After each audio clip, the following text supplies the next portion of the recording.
Eu não sei se isso já aconteceu com você, mas às vezes a gente cria muita expectativa para ler um livro. Faz toda uma preparação, fica super empolgado, acha que o livro vai ser um favorito da vida, e quando efetivamente eu ler, acaba quebrando um pouco a cara.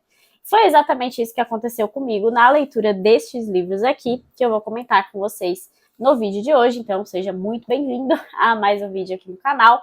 E eu queria deixar claro que esses livros não são livros ruins. Eu não odiei ler esses livros, não detestei esses livros, senão eles não estariam aqui na estante. Então, esses livros estão aqui ainda porque talvez uma releitura, a experiência de leitura seja melhor, eu consiga efetivamente gostar deles. Então, quando eu não gosto de um livro, efetivamente, quando a minha decepção é muito grande com um livro, eu passo ele pra frente, ele nem fica aqui na minha estante. Como é o caso, por exemplo, de Ressurreição, do Tolstói, que eu já comentei por aqui algumas vezes, Sangue Sábio, da Flannery O'Connor, são livros que eu realmente não gostei da leitura e eu achei que não iria gostar no futuro, então eu passei eles pra frente. Esses aqui, então, continuam na minha estante, porque eu acho que os momentos em que eu os li, talvez tenha influenciado nessa experiência negativa, então pretendo relê-los algum dia para ver se isso vai mudar. Bom, vamos comentar, então, essa pequena pilha de livros, começando por O Emblema Vermelho da Coragem, do Stephen Crane. Esse aqui é um livro americano que influenciou muitos outros escritores, porque ele é um livro que se passa na Guerra Civil e traz especialmente os aspectos psicológicos, os sentimentos, a reação de um soldado de primeira viagem. Então a gente acompanha aqui esse soldado que se alista para a guerra, ele é chamado, ele vai até a guerra, e ele achava que seria assim, um poço de coragem, seria um grande soldado, mas ele aí tem que enfrentar as situações reais da guerra. Ele precisa enfrentar a morte que pode acontecer a qualquer momento, ele acaba até se mostrando um pouco covarde em algumas situações, então a gente acompanha justamente essa relação dele com a guerra, como vai nascendo e crescendo essa relação mesmo. Mas acabou que eu criei uma expectativa muito grande em cima dessa leitura, primeiro porque foi um livro muito elogiado por dois escritores que eu admiro, que é o Joseph Conrad e o Ernest Hemingway. Segundo, porque é um livro muito importante da literatura dos Estados Unidos, que é a minha literatura preferida, é uma literatura que eu amo e não costumo me decepcionar com ela. Então acabou que eu fui para esse livro esperando o contexto da Guerra Civil Americana, esperando ter uma profundidade maior. E esse é um livro super curtinho, essa edição até tem uma introdução um pouco grande, se eu não me engano, é do próprio Conrad. Tem um texto do Joseph Conrad aqui, uma apresentação, depois tem uma introdução. Então ele não é um livro que se propõe a ser um grande romance sobre a Guerra Civil Americana. Mas eu acabei criando essa expectativa, então para mim a leitura ficou meio arrastada, porque foca muito nesses aspectos mais psicológicos, de como que funciona a cabeça desse soldado na hora da guerra. Então ele é um livro bem interessante, tem essa ambientação de guerra que é muito boa, as descrições também são muito boas, mas cria unicórnios, não cria expectativas. Foi isso que eu fiz com esse livro aqui, então por isso acabei me decepcionando um pouco. O representante da lista da literatura brasileira, não só o representante da literatura brasileira, como o representante, porque é provavelmente o maior escritor da literatura brasileira, que é Machado de Assis, me decepcionou um pouco com o seu Esaú e Jacó. Por quê? Porque essa daqui é uma obra já do período realista do Machado, é uma das últimas obras que ele escreveu e publicou, e ele é um livro que tem como tema central aqui dois irmãos, Esaú e Jacó, né, que são irmãos gêmeos e que têm ideias políticas diferentes. Então, um é um republicano e outro é monarquista. A história se passa ali justamente no século XIX, século em que a monarquia no Brasil vai cair, tem todo o golpe republicano, enfim. Então eu criei a expectativa de ver muito disso aqui. E tem muito disso aqui? Tem, mas tem um foco principal também num triângulo amoroso dessa família que envolve então esses dois irmãos e vai causar então todo esse furor nesses dois irmãos. E como é um livro realista, um romance mais maduro do Machado, eu esperava mais daquilo que a gente tem nos romances mais famosos dele, como Memórias Póstumas e Dom Casmurro. Então aqui a gente tem sim esse contexto histórico, a queda da monarquia, que é algo que me interessa muito, eu gosto muito de ler sobre isso, só que tem também um foco grande nessa questão romântica, nessa questão do relacionamento desses dois com a mulher aqui do livro. Então, acabou que essa parte me deixou meio cansada da leitura, porque eu queria mais da parte histórica, queria mais saber sobre aquele período que Machado consegue retratar tão bem. Então, mais uma vez, não é um livro ruim, é um bom livro, eu gostei da leitura, é bem interessante. Porém, eu criei muitas expectativas naquilo que eu ia encontrar nesse livro e por isso quebrei a cara também. Mas, como eu disse, né, é um bom livro e vai ficar aqui na minha estante justamente porque Machado é sensacional, é incrível em tudo que ele escreve e provavelmente se você não gostou, você, assim como eu, criou expectativas erradas em relação à obra dele. Agora, uma leitura recente e que eu criei muita expectativa, porque muita gente tem esse livro aqui como preferido, e eu recebi justamente comentários nesse sentido quando postei que estava lendo, que é O Leopardo, do Giuseppe Tomasi de Lampedusa. Esse aqui é um romance italiano bem famoso e bem importante da literatura italiana, e mostra a decadência de uma família aristocrática, justamente representada pelo leopardo, que é o símbolo da família. Tem muitos aspectos de decadência aqui no livro que são bem interessantes, bem explorados pelo autor. Mas eu achei que seria melhor. Basicamente, o primeiro capítulo desse livro assim, é escrito de uma forma sublime. A escrita do Lampedusa era um negócio incrível mesmo. Mas o desenvolvimento da história parece que ele vai meio que cortando cenas. A gente tem períodos longos sem saber o que aconteceu na história. Então é meio episódico, assim, a partir dos capítulos. E isso deixa a gente, assim, meio perdido, sabe? Querendo saber mais do que tinha acontecido, querendo ler mais do meio da história. Tem um salto muito grande também para o último capítulo, que é muitos anos depois do início. Então eu acabei criando uma expectativa de ler a decadência de uma família meio no estilo novelão, assim, sabe? Aquele romanção que acontecem várias coisas e tal. E eu confesso que a decadência das famílias não é um tema que eu gosto tanto assim de ler. Eu já quebrei a cara outra vez com Os Buddenbrook, do Thomas Mann. Foi a minha primeira leitura de Thomas Mann há muito tempo. Acabei não gostando também desse ritmo e de acompanhar essa decadência, apesar de lá, sim, ser um romanção, um novelão, né? E aqui não, uma coisa mais episódica.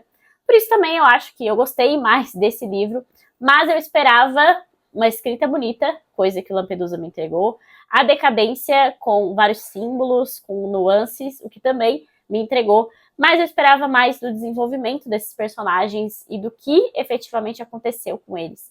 Tem também a parte do contexto histórico, né, do Risorgimento na Itália, que tá aqui, né, no pano de fundo dessa obra, não aparece tanto assim, e provavelmente vocês já viram também uma tendência nas minhas leituras, que é querer mais de contexto histórico sempre, né? Eu gosto muito de estudar história por meio da literatura.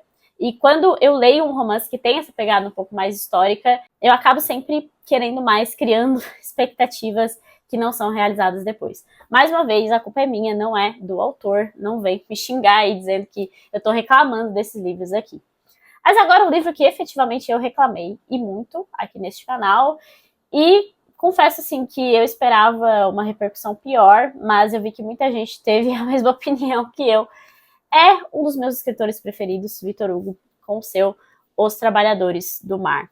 Eu achei esse livro bem arrastado e foi uma das primeiras leituras que eu fiz esse ano. Era um livro que eu achava que ia se tornar um favorito da vida, então eu criei muita expectativa, até porque Os Miseráveis é um dos meus livros preferidos da vida. Eu amo a escrita do Victor Hugo, eu não me incomodo com as digressões, eu não me incomodo com a poesia que ele coloca no meio do livro, que às vezes foge totalmente do enredo.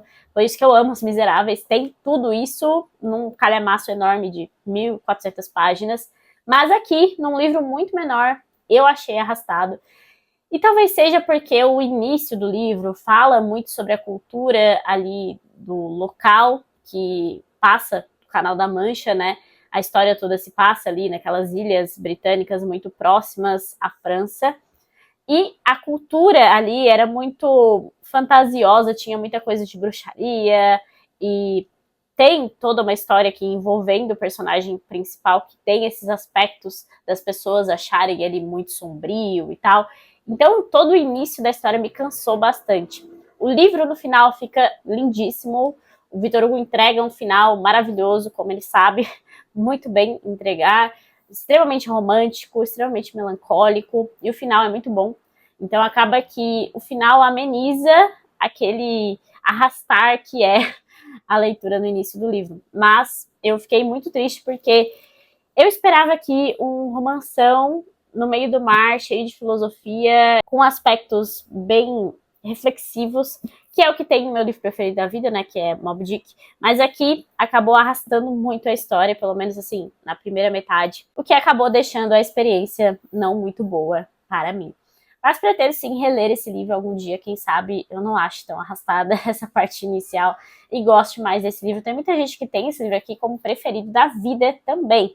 Acaba que acontece isso, né, quando a gente tem essas influências literárias, especialmente na internet, a gente vê as pessoas glorificando livros, e eu sei que muitas vezes as pessoas leem Moby Dick justamente porque eu glorifico Moby Dick, e também se decepcionam. Então, a leitura é um ato muito individual, né? As experiências literárias são sempre individuais, e acaba que gosto é gosto, não tem como a gente entrar nessa seara sem debater um pouco de gosto pessoal também. O representante da Rússia aqui neste vídeo será Dostoiévski, com seu Memórias da Casa dos Mortos.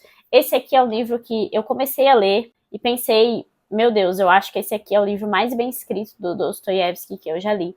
E eu continuo achando isso no aspecto da escrita, assim, é bem desenvolvido, é um livro de ficção com elementos muito autobiográficos, mas eu não me conectei com essa história aqui, eu simplesmente não me conectei, e acaba que eu nem lembro muito sobre esse livro, porque eu li meio obrigada a ler, sabe? Infelizmente, isso é uma coisa que acontece e estraga muito a experiência de leitura quando você precisa ler aquele livro, porque tá mediando o clube de leitura, tá fazendo uma leitura conjunta, pagou pela leitura, enfim. Tem N situações em que a gente acaba se obrigando a ler um livro e a experiência acaba não sendo tão boa justamente por isso. Eu acho que tem isso, tem um peso dessa obrigação nesse livro do Dostoiévski, também porque eu já expliquei algumas vezes aqui que eu não consigo ler muitas obras dele assim seguidas e desfrutar exatamente da leitura. Eu jamais faria um projeto de ordem cronológica dele, porque para mim não funciona. Eu sei que tem gente que faz e ama, e tá tudo certo também, mas para mim acaba não funcionando. E eu acho que isso também teve peso nessa leitura aqui, que eu acabei não gostando, não me conectando em nada, e talvez eu esperasse mais também, justamente desse período histórico, né, que é a Rússia czarista e as prisões da Rússia czarista.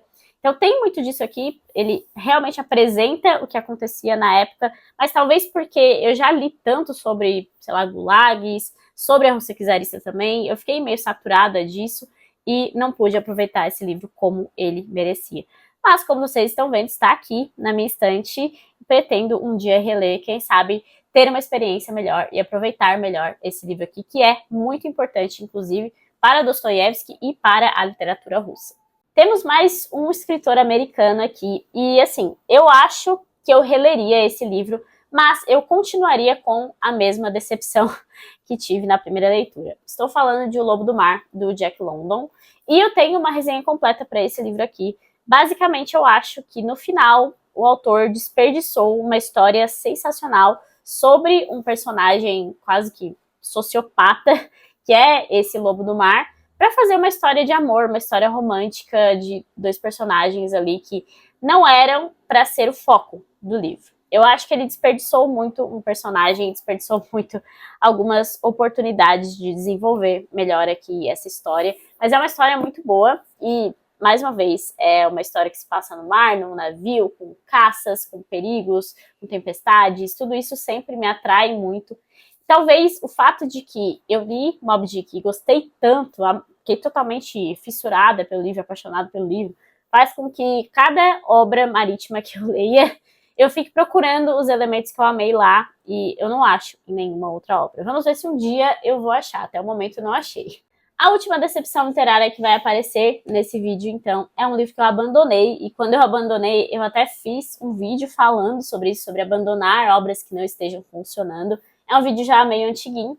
Foi, então, Robinson Crusoe, do Daniel Defoe. Esse aqui é um livro muito importante da história da literatura, e ele tem também esses elementos que eu gosto, porque, basicamente, aqui a gente tem um personagem que vai sofrer um naufrágio e vai ficar sozinho numa ilha.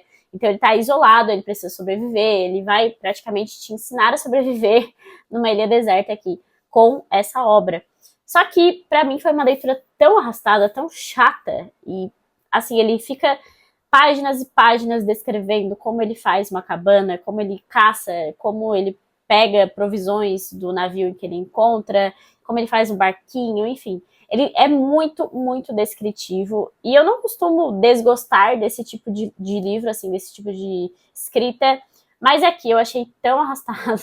Eu lembro que eu não aguentava mais seguir naquela leitura e parecia que nada acontecia, parecia que a gente só ficava naquela mesma ladainha. E aí tem os aspectos religiosos também desse livro, que foi algo muito importante na escrita, na publicação dessa obra, todo o aspecto religioso da resignação do personagem, de como ele se mantém ali firme e forte naquela ilha, sozinho e tal, sem a companhia de pessoas. Como eu disse, eu achei a leitura muito arrastada, e muitas pessoas me comentaram que provavelmente tem a ver com a tradução que eu escolhi, e tem edições que são comentadas, que são com traduções melhores, como é o caso da própria edição da Zahar. Mas enfim, eu pretendo retomar essa leitura em algum momento, talvez até com outra edição, porque tem muitos aspectos importantes para a literatura, e o livro, assim, não é ruim, simplesmente estava muito enfadonho para mim. A leitura estava muito arrastada e eu não tinha vontade de pegar esse livro, parecia também uma leitura só por obrigação. Então eu decidi parar e retomar em algum outro momento para ver se seria uma experiência literária melhor, né? Eu acho que vale a pena a gente tomar essas decisões, assim, né? Fazer essas trocas, porque a leitura, querendo ou não, é um hobby. Eu sempre defendo que a gente precisa ler por prazer. Então, quando a gente pode, quando tem essa opção de parar o livro, começar em outro momento, retomar num momento melhor até, porque às vezes não é nem o livro, né? A gente está refletindo no livro algo que está acontecendo na nossa vida pessoal, enfim, são várias opções. Então, às vezes é melhor a gente parar essa leitura, retomar em outro momento, reler em outro momento, enfim, né? Por isso que esses livros seguem aqui na minha estante para novas oportunidades.